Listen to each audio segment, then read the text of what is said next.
ได้แล้วเอาไหมเฮ็ดขนาดน้องเบียร์นี่น้องเนี่ยคันที่มาได้เอาเงินคือไรนี่เดี๋ยวได้ผู้เฒ่าบุญมายิบคนยิบ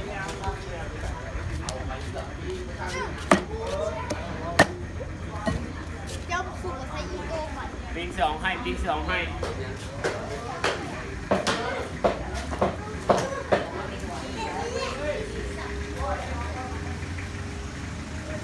โอ้เพชรสดเพชรสดนี่น่ะ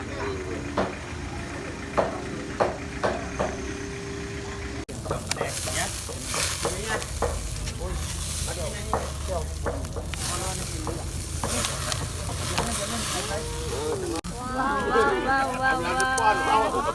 ยิ้มก็บางเจ็ดมาอยู่มายังมาอยู่มัน เดี๋ยวให้เราป้อนเข้าละเอียดกันจะค่อยเว้า จุ๊บเจ้าก็ฟังคุ้มอยู่ว่าไอ้ลุงถ้าผู้ให้มายังเยอะหรือเปล่าฮะนะไม่ได้พูดเงินเมื่อแล้วกูอีกคือผู้ชายเด้อตั้งบอกอีกน้ำงัวน้ำควายนี่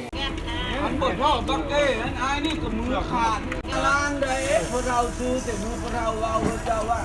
กินเนื้อมันสมใจโลดลานใส่มันไม่จงได้เอาขึ้นมาเนี่ยใส่